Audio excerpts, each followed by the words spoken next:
پاکستان کے قادیانی ہیں، پاکستان کی فوج میں اعلیٰ جرنیل قادیانی ہیں، بڑی بڑی کی پوسٹ پر بڑے بڑے سیاستدان جو ہیں وہ قادیانی بیٹھے ہیں۔ تو پھر ہمیں یہ چاہیے کہ آج سے ایک تو ان کے خلاف بائیکاٹ کریں اور ایک ایسی ہمہ جہت تحریک، ایک عالمی تحریک جو ہے وہ برپا ہو جائے، جیسے کہ 1953 میں ہوئی تھی، جیسے کہ 1974 میں ہوئی تھی، جس کے اندر تمام مکاتب فکر کے علماء جو تھے وہ یکجا ہو گئے تھے۔ آج کے اتنا ضرور شروع کرے کہ اپنے اہل و عیال، اپنے ہمسایوں اور دوستوں کو اس سے اتنا تو کر سکتے ہیں نا، وہ بھی کرتے ہیں۔ تو اب اس فتنے سے اپنے دوستوں، گھر والوں، احباب، جہاں جن کا کاروباری حلقہ ہے اس میں جو اسٹوڈنٹس ہیں وہ وہاں پر، جو سرکاری ملازمتوں میں ہیں وہ وہاں پر جو ہے اس پیغام کو پہنچائیں اور ہر طرح سے جو ہے اس کام کے لیے خدمت بھی کریں، اظہار اور قربانی کریں۔ یہ دین جو اتنا پھیلا ہے یہ ایسے ہی خالی باتوں سے نہیں پھیلا، اس کے لیے اظہار اور قربانی دینی پڑے گی، مال خرچ کرنا پڑے گا، اپنی اولادیں لگانی پڑیں گی، اس کے بغیر یہ کام نہیں ہو سکتا۔ آخر میں یہ کہ بالخصوص علماء کرام جو محفل عید میلاد النبی صلی اللہ علیہ وسلم برپا کرتے ہیں تو اس میں اس موضوع کو داخل کرتے ہیں مستقل، اور ایک اور وہ اشتہار بنے تو اس کا نام یہ رکھیں کہ محفل میلاد النبی بار بار پڑھتے، اس لیے اشتہاروں کو رواج دیں، کریں گے تو سارے ملک میں یہ اشتہار پھیلے، یہ علماء کرام کی یہ بھی میلاد بنائے تو جو بھی لوگ اشتہار چھپواتے ہیں تو یہ کہ اس کا عنوان کیسا ہے، اس کو رواج دیں، اس میں کوئی پیسہ زائد نہیں کرتے، تھوڑی سی توجہ خرچ ہوگی اور اجر کتنا ملے گا اس کا شماری، تو اس لیے یہ علماء کرام۔ یہ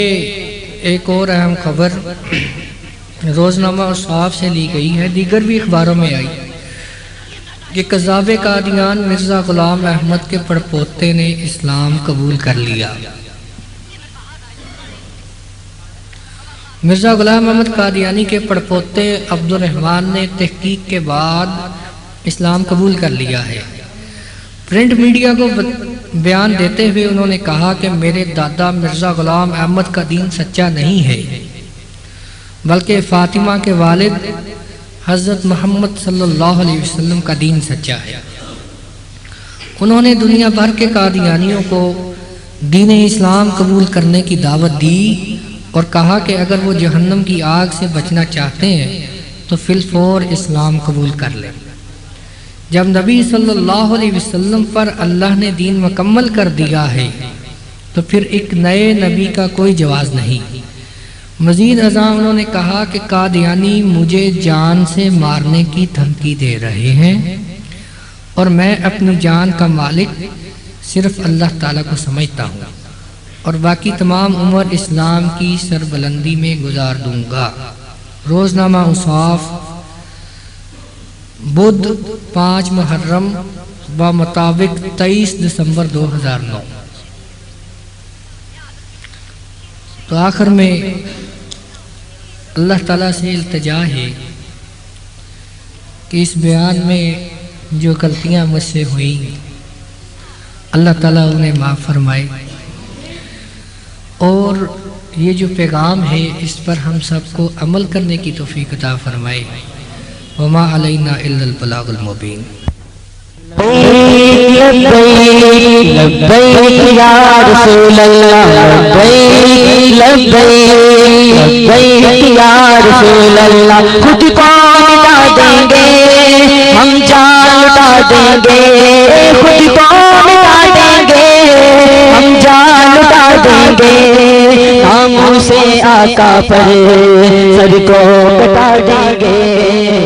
لبیک لبیک لبیک یا رسول اللہ لبیک لبیک لبیک یا رسول اللہ تجھ کو مٹا دیں گے ہم جان لٹا دیں گے خود کو مٹا دیں گے ہم جان لٹا دیں گے ناموں سے آقا پر سر کو کٹا دیں گے لبیک لبیک لبیک یا رسول اللہ لبیک لبیک لبیک یا رسول اللہ لبر نعت پاک کا نغمہ کل بھی تھا اور آج بھی ہے لبر نعت پاک کا نغمہ کل بھی تھا اور آج بھی ہے میرے نبی سے میرا رشتہ کل بھی تھا اور آج بھی ہے بتلا دو گستاخ نبی کو غیرت مسلم زندہ ہے دین پہ مر مٹنے کا جذبہ کل بھی تھا اور آج بھی ہے خود کو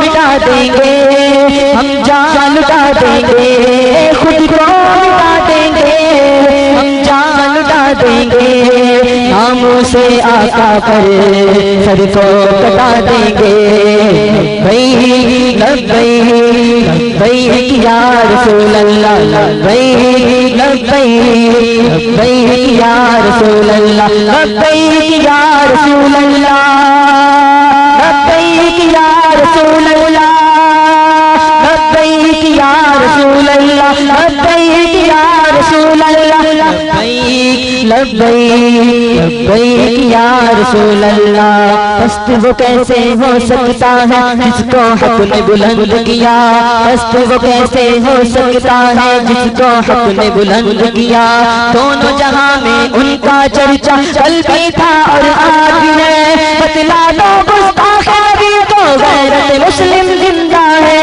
دین پہ مر مٹنے کا جذبہ کل بھی تھا اور آج بھی ہے خود کو مٹا دیں گے ہم جان لٹا دیں گے خود کو مٹا دیں گے ہم جان لٹا دیں گے ناموں سے آقا پر سر کو کٹا دیں گے لبیک لبیک لبیک یا رسول اللہ لبیک لبیک لبیک یا رسول اللہ مشکلیں کافور ہو غم سے رہا ہو جائیے مشکلیں کافور ہو غم سے رہا ہو جائیے شہنشاہی چھوڑ کر ان کے گدا ہو جائیے ان کے گھر گستاخ سے اپنا تعلق توڑیے حاملان غیرت احمد رضا ہو جائیے لبیک یا رسول اللہ لبیک یا رسول اللہ لبیک یا رسول اللہ لبیک یا رسول اللہ لبیک لبیک لبیک یا رسول اللہ قدر نبی داؤں کی جان دن مارک دے کتے قدر نبی داؤں کی جان دن مارک دے کتے قدر نبی دا جانن والے ساروں کی وچ ستے قدر نبی داؤں کی جان ظالم خوش کمینہ قدر نبی دا عامر جان روشن جس دا سینہ خود کو مٹا دیں گے ہم جان لٹا دیں گے خود کو مٹا دیں گے ہم جان لٹا دیں گے ناموں سے آقا پر سر کو کٹا دیں گے لبیک لبیک لبیک یا رسول اللہ لبیک لبیک لبیک یا رسول اللہ اور کسی جانب کیوں جائیں اور کسی کو کیوں دیکھیں اور کسی جانب کیوں جائیں اور کسی کو کیوں دیکھیں اپنا سب کچھ گنبد خضرا کل بھی تھا اور آج بھی ہے بتلا دو گستاخ نبی کو غیرت مسلم زندہ ہے دین پہ مر مٹنے کا جذبہ کل بھی تھا اور آج بھی ہے خود کو مٹا دیں گے ہم جان لٹا دیں گے خود کو مٹا دیں گے ہم جان لٹا دیں گے ناموں سے آقا پر سر کو کٹا دیں گے لبیک لبیک لبیک یا رسول اللہ لبیک لبیک لبیک یا رسول اللہ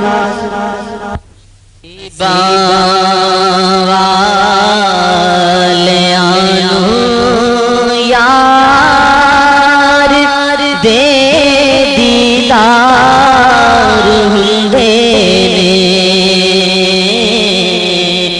نصیباں والیاں نو یار دے دیدار ہندے نے بھلاندے نہیں کدی آقا نمانی اس امت نو بھلاندے نہیں کدی آقا نمانی اس امت نو پاویں رب نال عرشاں تے پاویں وچ غار ہندے نے پاویں رب نال عرشاں تے پاویں وچ غار ہندے نے اور حسین ابن علی دسیا لٹا کے گھر دا گھر سارا حسین ابن علی دسیا لٹا کے گھر دا گھر سارا رضا جے یار دی ہووے کدو انکار ہندے نے رضا جے یار دی ہووے تے نہیں انکار ہندے نے اور گناہگاراں غریباں لئی دنے راتی دعا کرنی گناہگاراں غریباں لئی دنے راتی دعا کرنی اینوں کہندے نے غمخاری تے انج غمخار ہندے نے اینوں کہندے نے غمخاری تے انج غمخار ہندے نے اور سواری کر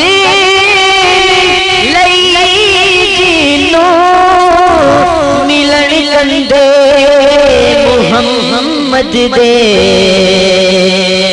سواری کر لئی جینو ملن کندے محمد دے نوابی اس نو کہندے سردار ہندے نے نوابی اس نو کہندے تے انج سردار ہندے نے اور خبر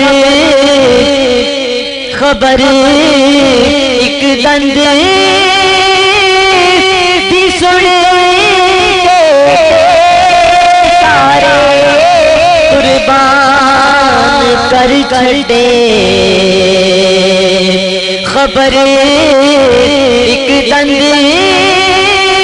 دی سن کے سارے قربان کر چھڑے وفا اس دا نا یارو یار ہندے نے وفا اس دا نا یارو ہو جے یار ہندے نے ظہیر و خوف نہیں رکھ دے حشر دے امتحانات دا ظہیر و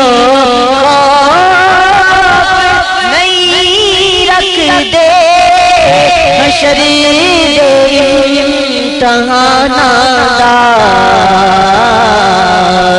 جڑے زہرا دے بچیاں دے